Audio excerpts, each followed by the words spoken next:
As much as we may think it is a problem of the modern age, serial killers are not just a 20th century or 21st century phenomenon. Sure, it's true that it feels like about 1,000 of them were running around California in the 60s, 70s, and 80s. And the truth is that there are a surprising number of serial killers still active today who haven't been caught yet. But serial killing goes way, way, way back in history. In this list, we'll take a long look at 10 serial killers who lived hundreds or sometimes thousands of years ago. These killers brought havoc and terror to their victims, just like any modern serial killer would. And they live on today as historians recall their gruesome crimes and put them into the context of the long ago times they lived in. Serial killing. It's not just a creation of modern society.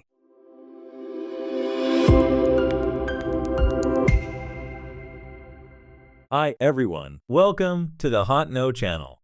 I hope you're all doing well. If you enjoy our content and would like to see more of these videos, please subscribe to our channel and hit the bell icon so you don't miss any videos. Also, if you found this video helpful, please give it a like. This helps us create better content for you. Thank you so much for your support. Number 10. Liu Pengli was a prince of Jidong in China during the 1st century BC. He was from the ruling family that lived under the powerful and popular Emperor Jing, who was his uncle. However, while Jing and his charges may have been reasonably well liked throughout the territory, everybody came to dread Liu Pengli as he grew into a teenager and young adult. That's because he would order slaves to go with him on raiding parties late at night around the lands owned by the Jidong rulers. On those lands, he would come across civilians, break into their homes, and slaughter them. Liu Pengli's roving band of marauders was very well known at that point in Chinese history. People who lived on lands under Jing's purview were forced to brace themselves every night for the possibility of an attack from Liu Pengli and his group of slave warriors. The attacks had no purpose other than to inflict harm. Liu loved to see people beaten, raped, stabbed, and murdered. So that's what he did, to the tune of more than 100 dead bodies over several years leading up to 116 BC. In the end, the emperor's court brought Liu up on charges of murder. While he was powerful and part of the most powerful family in the region, his actions were simply too egregious to ignore. The court recommended that he be executed immediately, saying he was unsalvageable. The Emperor Jing took pity on him, though, and merely excommunicated him. In 116 BC, Liu Pengli was thrown out of the royal family, made a commoner, and exiled to Shenyang,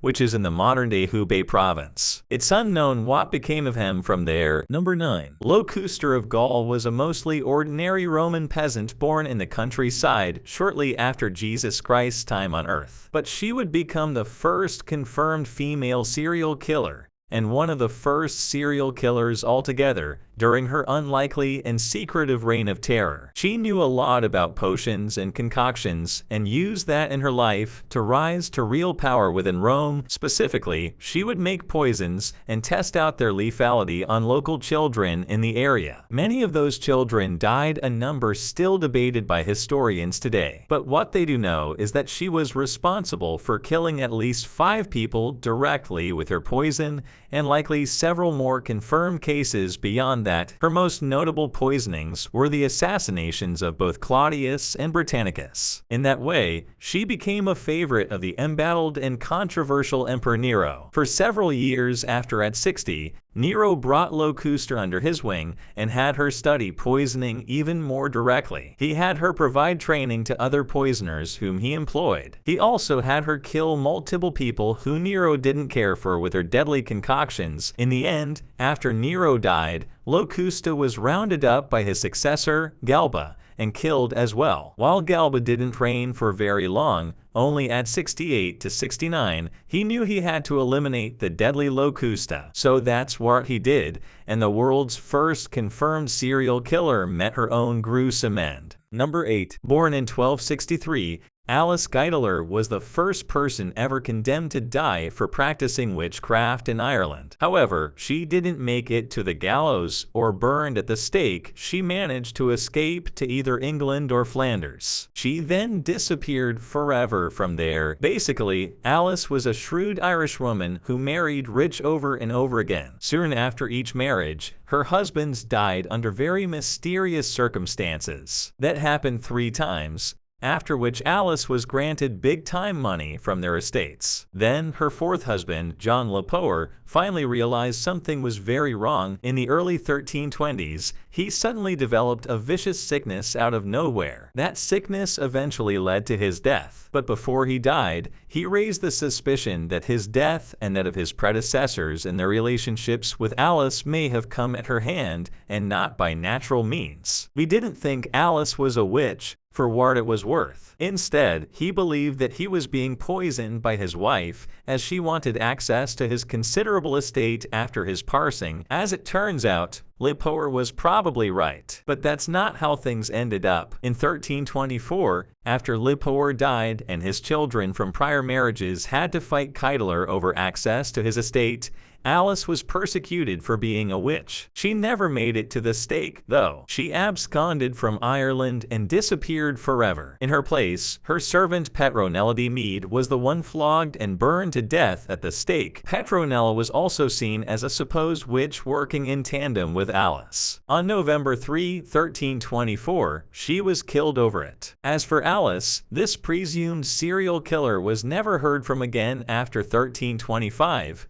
and it's unknown what happened to her or if she killed more husbands. Number 7. Gilles de Rais was born just after the turn of the 15th century and lived in a significant time in French history. He was a knight and lord from Brittany from a powerful and wealthy family. He also had a major impact on military happenings in the 15th century. For one, he was a companion in arms to the legendary Joan of Arc. He was a noted leader in the French army and enjoyed considerable fame and a very stellar reputation in his young adult years for his bravery and ability to win battles. But then, by the late 1430s, all that came crumbling down after he was accused of raping, torturing, and murdering possibly as many as 140 children throughout France. Things started to fall apart for Gilles by about 1433. That year, he slowly withdrew from his fighting and leadership roles in the 100 Years' War. He also started squandering his considerable fortune by purchasing lavish things,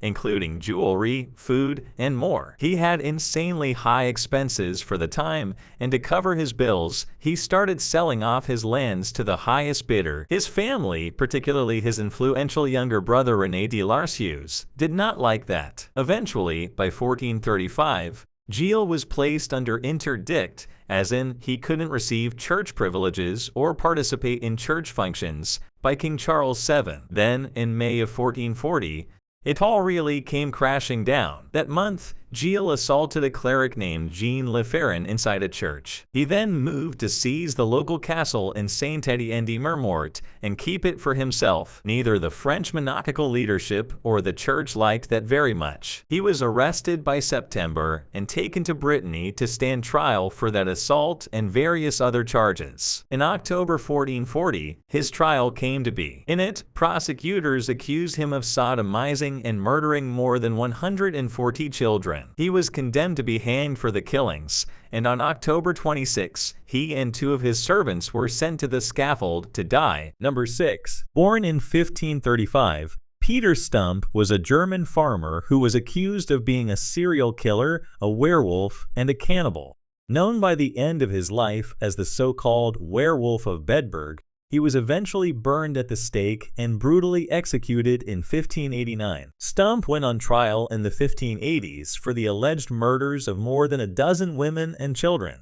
When questioned, he claimed to have been practicing black magic since he was 12 years old.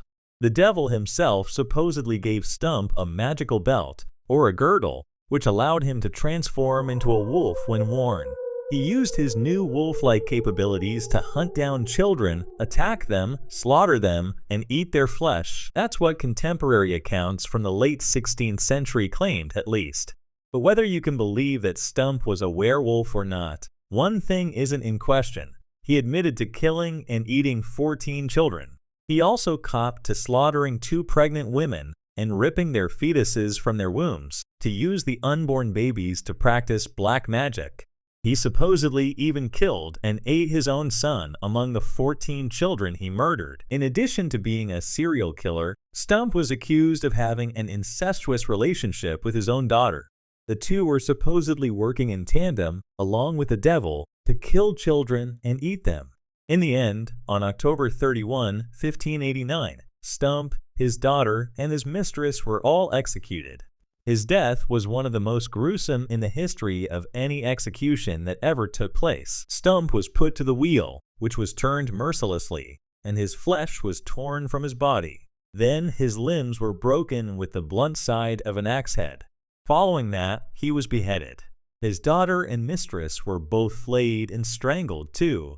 Then Stump's head was placed on top of a pole and put in the center of the city as a reminder to other people of what happens to werewolves and witches. Number 5. Gilles Garnier was a reclusive hermit who lived on the outskirts of the French town of Dole in the 1560s and 1570s. He got married one day and brought his new wife to live with him at his home outside town. But he wasn't a very rich man, nor was he very skilled in the ways of living, and he found it difficult to provide enough food to feed more than just himself. Therefore, he started abducting, killing, and eating the flesh of local children for sustenance. That's how the story went at Garnier's trial, at least. He was accused in 1573 of killing multiple young kids around town, chopping them up and eating their flesh. As the story goes, Garnier was apparently hunting for food in the forest one night. Suddenly, some kind of spirit appeared before him. It offered to ease his troubles if he only took an ointment that would allow him to turn into a wolf, thus making hunting easier.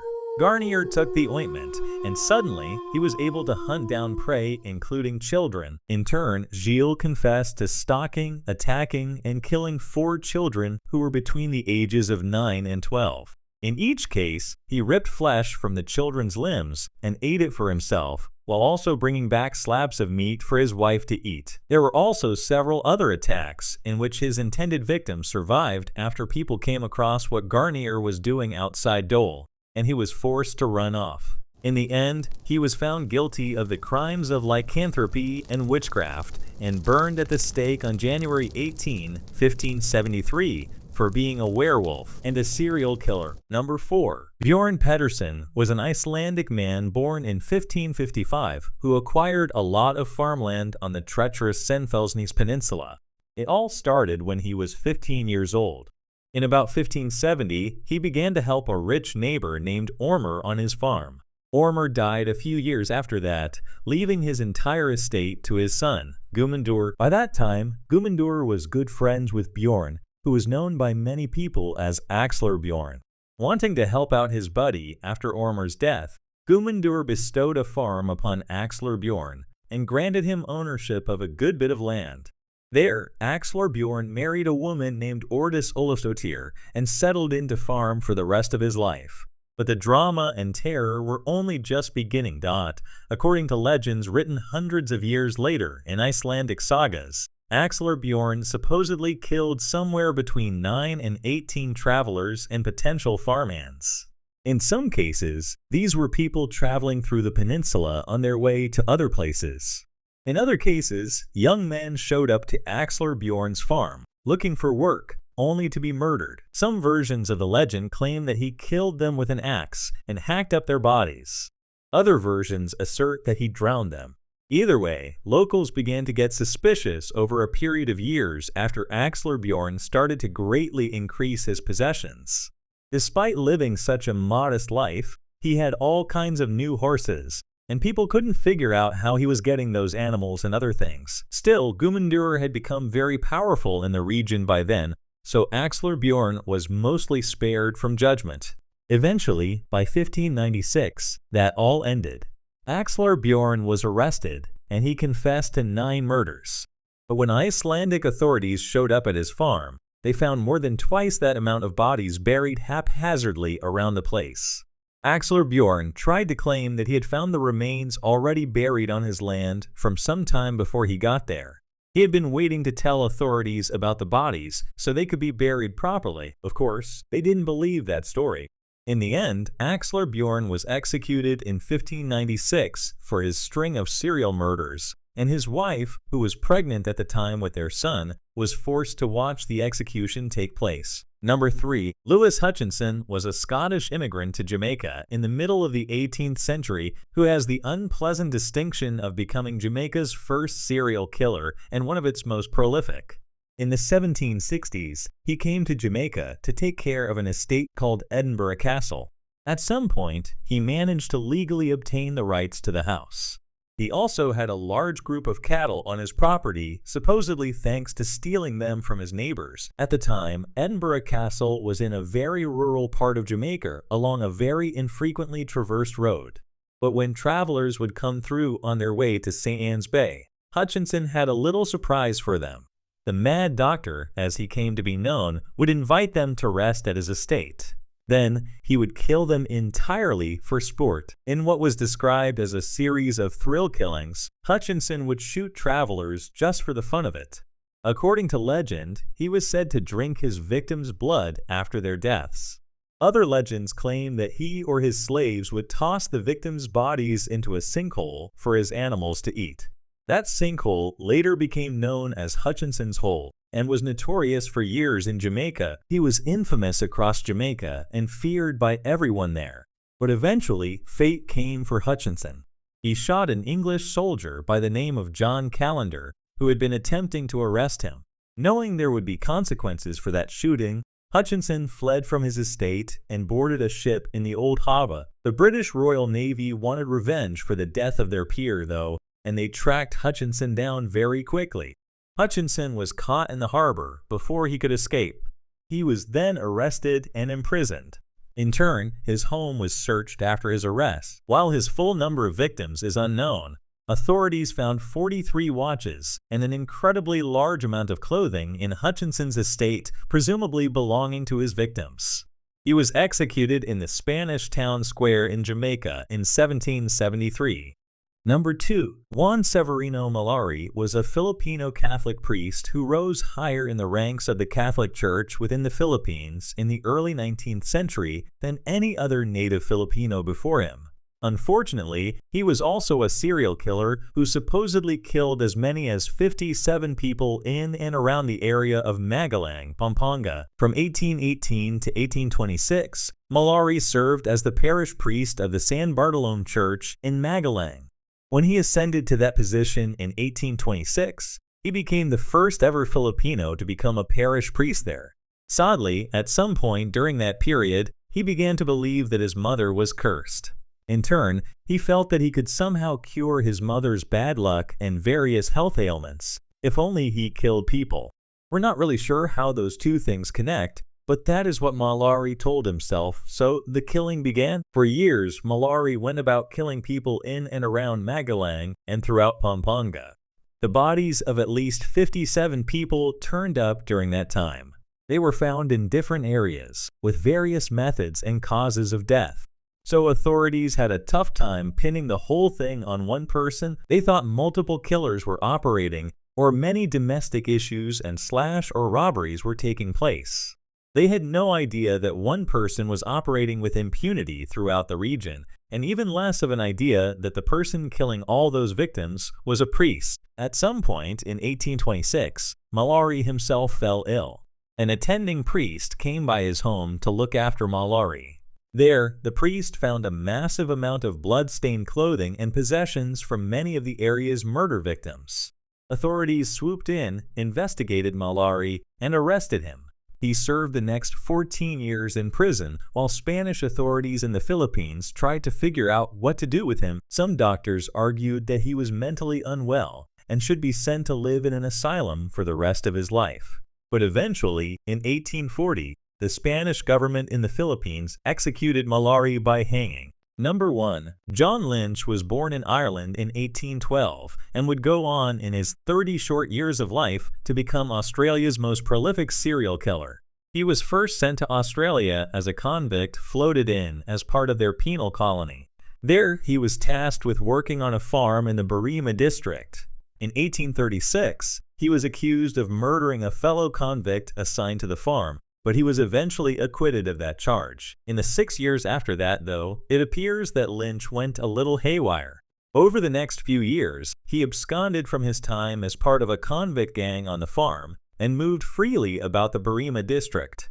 On at least 2 occasions in the spring and summer of 1841, he was said to have murdered people traveling along the road between Berrima and Camden. Then, late in 1841, Lynch set up his big killing. He got to the farm of a man named John Mulligan in the Berrima district. There, Lynch murdered Mulligan and his entire family and took possession of the farm for himself. Under the name of John Dunleavy, Lynch attempted to act as if nothing untoward had happened. He wasn't free for long, though. Lynch killed again later that year, murdering a man named Kearns Landrigan, and was eventually arrested and convicted for that crime. In April 1842, with 10 or possibly even more murders ascribed to him, Lynch was executed by hanging. And this is the video for today. I hope you enjoyed watching it. If you have any questions or comments, please feel free to share them with us in the comments. Don't forget to subscribe to our channel and hit the bell icon to stay updated on new videos. Until the next video, take care of yourselves and have a great day. Goodbye.